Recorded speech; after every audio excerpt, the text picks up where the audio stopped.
Hola amigos míos, bienvenidos a un nuevo video. Que tengan un hiper mega saludazo con doble Z, saludazo de Cusatón. Oremos hoy a nuestro Padre Celestial para que nos ayude a vencer el pecado, para que nos libere del yugo del demonio y para que nos llene de paz. En el nombre de Jesús, amén. Realmente es importante entender cómo se desarrollarán los eventos finales. Y por esto se hace muy pero muy importante exponer y revelar esta falsa doctrina, esta absurda teoría sin base bíblica, la cual pretende hacernos creer que seremos raptados antes de los acontecimientos de la marca de la bestia y de las 7 últimas plagas del Apocalipsis, lo cual es un error rotundo creer en esta doctrina. Empezamos mostrando una de las señales más claras de que esta es una doctrina satánica, y es que Hollywood adora la doctrina del rapto, por lo que ha hecho cantidades de películas tratando de adoctrinarnos en que el tal rapto va a ocurrir y que de un momento a otro las personas que tenemos a nuestro lado van a desaparecer. Y tal vez sea por eso que hayan tantas personas que creen en esta falsa doctrina del rapto. Entonces, en este video vamos a ir directo a versículos contundentes, en donde se nos muestra clarísimo que esta doctrina del rapto antes de la marca de la bestia, o aún inclusive a la mitad de la marca de la bestia, es totalmente falsa, amigos. Para entender esto, tenemos que entender el orden de eventos que van a ocurrir en el fin del mundo, es decir, hoy, porque hoy estamos ya en el fin del mundo. Así que, como sabemos, uno de los grandísimos errores de todos los evangélicos es que ellos sacan versículos fuera de contexto. Tú no puedes tomar un pequeño versículo y sacarlo de la Biblia y salir corriendo con ese versículo lleno de felicidad. Tienes que leer el contexto y no puedes interpretar la Biblia a tu manera. Leamos lo que el apóstol Pedro nos dice en 2 de Pedro capítulo 1, versículo 20 al 21. Entendiendo primero esto, que ninguna profecía de la Escritura es de interpretación privada, porque nunca la profecía fue traída por voluntad humana, sino que los santos hombres de Dios hablaron siendo inspirados por el Espíritu Santo. Pon atención entonces, lo que el apóstol Pablo nos revela es que tú no puedes acomodar los pasajes bíblicos a tu gusto, a lo que a ti te parece. Es la Biblia la que te tiene que decir rotundamente lo que es decir, la Biblia es la que establece las doctrinas, no tú. Ahora, curiosamente, el apóstol Pablo sí nos dice cuándo vamos a ser raptados, amigos, y por eso él estableció un orden de eventos muy claro que debe ocurrir antes de que se dé ese rapto, ¿ok?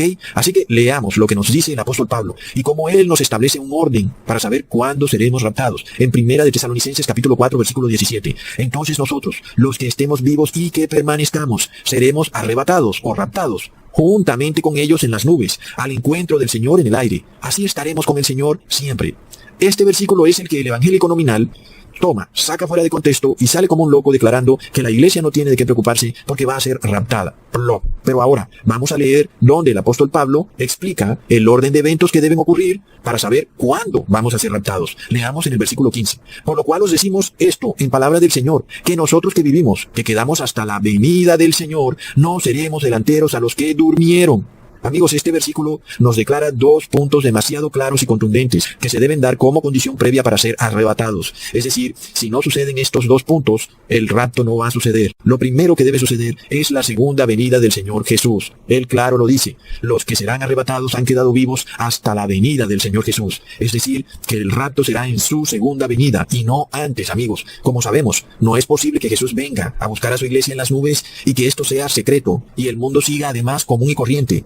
Porque la Biblia nos da muchas pruebas de que la segunda venida de Jesús será un evento cataclísmico, un evento global que el mundo entero se dará cuenta de él. Leamos en Apocalipsis capítulo 1 versículo 7. He aquí que viene con las nubes y todo ojo le verá, y los que le traspasaron y todos los linajes de la tierra harán lamentación por él. Sí, amén. Amigos, está claro que cuando Jesús venga en su segunda venida, no va a ser como en la primera, que solo lo vieron allá en Jerusalén. No, ahora el mundo entero lo va a ver, toda persona. Y lo que es más interesante, recordemos que la Biblia nos declara que toda rodilla se doblará. Imagínate nada más cómo será ese evento que llegará hasta el punto de que toda rodilla se doblará. Es decir, será algo increíble. Leamos en Romanos capítulo 14 versículo 11. Porque escrito está, vivo yo, dice el Señor, que ante mí se doblará toda rodilla y toda lengua confesará a Dios. Es claro, amigos, que cuando Jesús venga en las nubes será un evento mundial. Y además vamos a ver algo inédito. A paganos y a apóstatas del mundo arrodillarse y confesar que Jesús es el Hijo de Dios. Por supuesto que eso no quiere decir que ellos se hayan arrepentido de repente,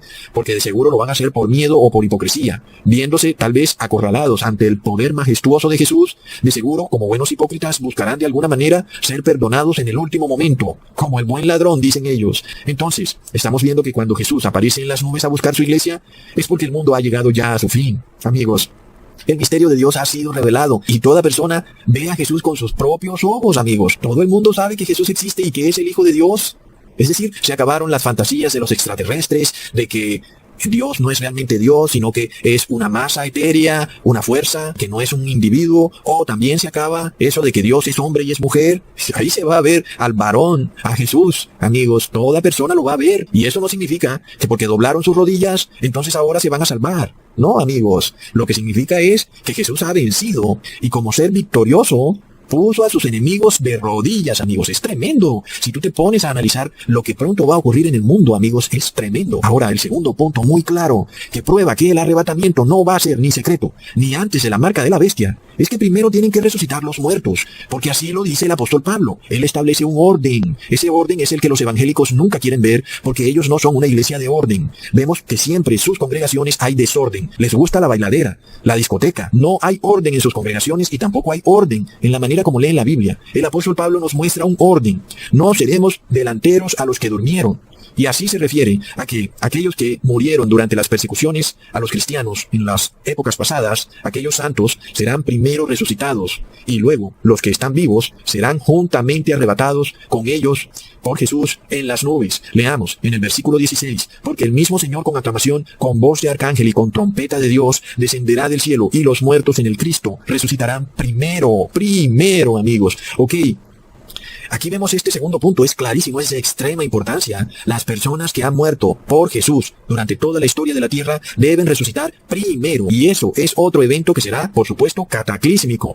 Por tanto, si nosotros entendemos el orden de lo que el apóstol Pablo está diciendo sobre cuándo serán raptadas las personas, nos damos cuenta que cuando esta gran multitud resucite, solo puede ser al final, amigos, al final, cuando ya han ocurrido las 7 últimas plagas y la crisis de la marca de la bestia, no antes. Ahora, este orden de eventos es el que los evangélicos no pueden entender porque ellos son así, ellos son expertos en sacar versículos fuera de contexto. Bueno, ya les probé 2 eventos clarísimos que deben ocurrir antes del arrebatamiento. Primero, Jesús viene en las nubes y todo ojo le verá. Segundo, los muertos deben resucitar antes de que nosotros seamos arrebatados en las nubes. Esto lo confirma el apóstol Pablo en 1 Corintios capítulo 15 versículo 23. Pero cada uno en su debido orden. Cristo, luego las primicias, luego los que son de Cristo, en su venida. Amigos, yo no sé qué más claridad quieren estos evangélicos. Está claro. Primero resucitó Cristo. Luego en el fin del mundo, las primicias, es decir, los que resucitan de primero. Todos aquellos que murieron en las épocas pasadas y ellos conforman la gran multitud. Luego, los que están vivos, los 144,000, esos están vivos al final, cuando ya todo ha pasado, y junto con los que murieron en épocas pasadas, resucitan y ellos todos, en el mismo grupo, son raptados hacia el cielo para encontrarse con Jesús en las nubes. Entonces, amigos, ya hemos probado irrefutablemente que es imposible ser raptados antes de la marca de la bestia. Ahora, ya vimos que tampoco será posible ser raptados antes de que caigan las 7 últimas plagas de la ira de Dios. Pero vamos a probarlo bíblicamente, amigos, porque esta gente se gasta la maña. De nuevo, es claro que las primicias, es decir, los que serán resucitados primero, son la gran multitud. Y ellos no deben pasar por esta cadena de eventos que se van a dar aquí en la tierra, porque ellos ya vencieron la prueba de fuego. ¿Quiénes son los que deben pasar por esa prueba? Pues son los que no han pasado, es decir, los que estamos vivos aquí en la tierra. Nosotros tenemos que pasar por la crisis de la marca de la bestia y por las 7 últimas plagas del Apocalipsis, si es que así Dios lo quiere. Porque también habrán personas que morirán por la crisis de la marca de la bestia, y ellos serán resucitados al final. Tal vez pase poco tiempo entre el tiempo en el que mueren por la crisis de la marca de la bestia debido a la orden de pena de muerte que será impuesta, y en donde algunos morirán, y esas personas resucitarán. Tal vez pasen entre el tiempo en el que mueren y la segunda venida de Jesús, unos 3, 4 o 5 años. Sabemos que no es mucho tiempo, pero el caso es que también habrán ciertas personas que morirán por la crisis de la marca de la bestia. Sin embargo, hay personas que van a quedar vivas, tal vez en alguna prisión, o tal vez en el campo, o tal vez en alguna parte, y que estarán vivos al final de las 7 últimas plagas. Ellos se reencontrarán con la gran multitud que resucitará y todos se irán al cielo. Así que, amigos, sí habrán personas que van a atravesar las 7 últimas plagas. Eso no quiere decir que a ellos les caerán las 7 últimas plagas. Pero esas personas tendrán que ser testigos de lo que es la ira de Dios y de las consecuencias que traen esas plagas al mundo y del colapso del mundo, amigos, y de las consecuencias de todos los actos de los seres humanos en su propia salud y también en el mundo. Es decir, el colapso de la naturaleza, como lo estamos viendo ya, lo cual se ha llamado falsamente cambio climático. Y sabemos que no es cambio climático, sino que es el inicio de lo que pronto será las 7 últimas plagas del Apocalipsis. Pero bueno, amigos, leamos el orden que el apóstol Pablo nos declara en el versículo 24 y el 25 del mismo capítulo. Luego el fin No sé qué más claro puede ser. Luego el fin, cuando entregue el reino al Dios Padre, cuando haya suprimido todo dominio, toda autoridad y potencia, porque preciso es que Él reine hasta que haya puesto a todos sus enemigos debajo de sus pies.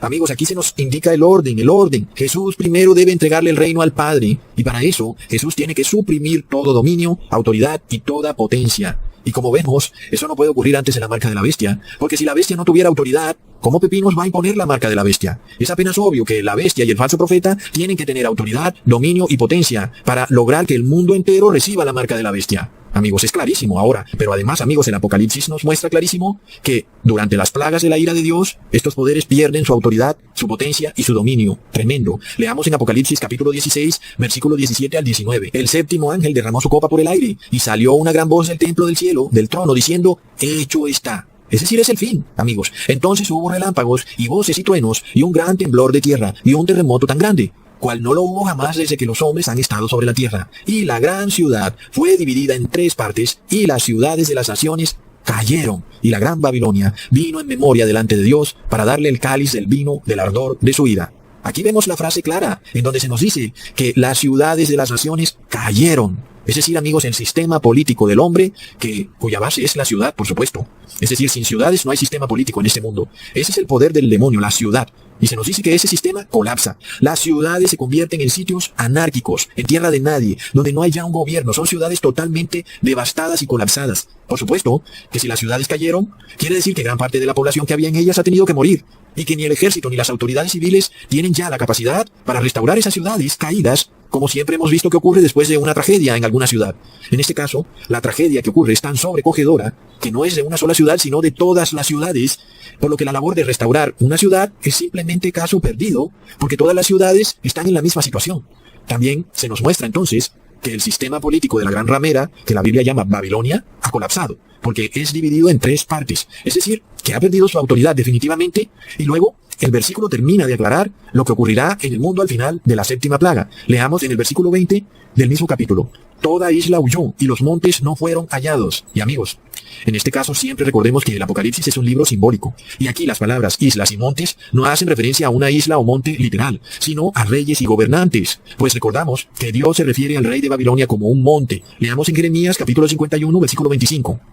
He aquí yo estoy contra ti, oh monte destructor, dice Jehová, que destruiste toda la tierra, y extenderé mi mano contra ti, y te haré rodar de las peñas, y te reduciré a monte quemado. Ahí lo tenemos, amigos. Es claro que solo al final de la 7ª plaga es cuando Jesús reduce toda autoridad, dominio y potencia del mundo a su mínima expresión, a 0. Mientras que al mismo tiempo Jesús ha salvado a su iglesia, que es lo más importante, por supuesto. Por lo cual, no es posible ser raptado ni antes de la marca de la bestia, ni durante las 7 últimas plagas del Apocalipsis, porque ya hemos visto que para que haya el rapto, primero Jesús debe reducir toda autoridad, potencia y dominio. Ese es el orden estricto de las cosas. Pero esto se nos aclara aún más en el siguiente versículo. Y el postrer enemigo que será destruido es la muerte. Pero miremos de nuevo, sigamos leyendo el apóstol Pablo, porque es necesario que esto corruptible se vista de incorrupción, y esto mortal se vista de inmortalidad. Y cuando esto corruptible se haya vestido de incorrupción, y esto mortal se haya vestido de inmortalidad, entonces se cumplirá la palabra que está escrita: sórbida es la muerte en victoria. ¿Dónde está, oh muerte, tu aguijón? ¿Dónde, oh sepulcro, tu victoria? Por supuesto que esas palabras jamás podrán pronunciarse antes de la crisis de la marca de la bestia, amigos, jamás. Ahora, amigos, es cierto que el pueblo de Dios, que es sellado por Dios y no recibe la marca de la bestia, ha vencido la muerte. Esos que son los 144,000 no mueren y no van a morir ni durante las 7 últimas plagas del Apocalipsis, y mucho menos en la segunda venida de Jesús. Sin embargo, en ese momento, ellos no pueden decretar lo que acabamos de leer. ¿Dónde está, muerte, tu aguijón? Sigamos leyendo lo que el apóstol Pablo nos dice. Ya que el aguijón de la muerte es el pecado, y el poder del pecado, la ley. Ahí lo tenemos, amigos. Solo cuando tu familiar resucita, es prueba clara que él no pecó y que no recibió la marca de la bestia. Porque como ya les he dicho en un video pasado, aunque tú no quieras recibir la marca de la bestia, si tú eres pecador, vas a recibir la marca de la bestia. Es decir, que la marca de la bestia está relacionada con el pecado. Y en este caso, habrán personas que de seguro serán disidentes del gobierno, o conspiranoicos, como ellos los llaman, pero esas personas son pecadoras. Esas personas, aunque sean perseguidas por el gobierno, no van a resucitar, amigos. Los que van a resucitar son los que son perseguidos por el gobierno sin haber hecho nada, es decir, sin haber violado ninguna ley, sino porque simplemente tratan de guardar la ley de Dios. Esas personas deben resucitar. Sin embargo, cuando resucitan, es que podemos saber que vencieron el pecado. Y si vencieron el pecado, vencieron la muerte, porque el pecado es el aguijón de la muerte. Ahora leamos de nuevo en el versículo 51. He aquí os digo un misterio, no todos dormiremos, pero todos seremos transformados. Bueno, ya lo estamos viendo. Algunos van a tener que pasar por la crisis de la marca de la bestia y por las 7 últimas plagas, porque esas personas no van a dormir, es decir, no van a morir. Si fueran las personas todas raptadas, entonces estas palabras del apóstol Pablo no se podrían cumplir jamás, porque nos está diciendo, no todos dormiremos, es decir, que algunos van a permanecer vivos y otros van a morir. Estos dos grupos nos muestran que es imposible el tal rapto antes de la marca de la bestia o las 7 últimas plagas del Apocalipsis. Ahora leamos en el versículo 52 de nuevo.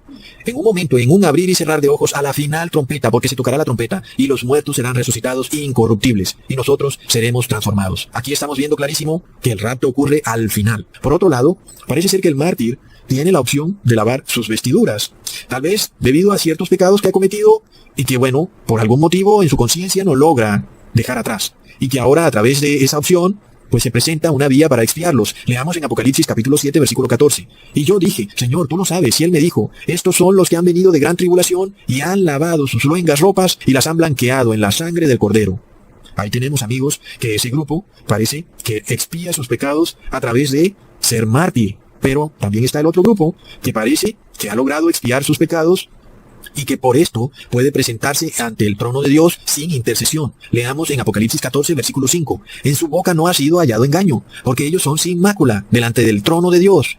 Es decir, este es un grupo que son los 144,000 que parecen tener la capacidad de estar frente al trono de Dios y que Dios los ve sin defecto. Al parecer, este grupo es sin pecado, pero el grupo de la gran multitud, al parecer, logra expiar sus pecados a través del martirio. Bueno, amigos, alguien diría que es un premio no ser mártir, pero también parece ser todo lo contrario, aun cuando los que son mártires parecen serlo debido a que hay algo, un defecto en su carácter, pues vemos que al final reposan de sus obras y esperan a Jesús en su segunda venida dormiditos. Sin embargo, amigos, los que quedan vivos tienen que seguir presenciando muchas cosas aquí en la tierra. Al fin, cada quien que esté en oración al Padre para que Jesús le diga lo que es más conveniente. Así como se lo dijo al apóstol Pablo. Leamos en Hechos capítulo 9, versículo 15 al 16.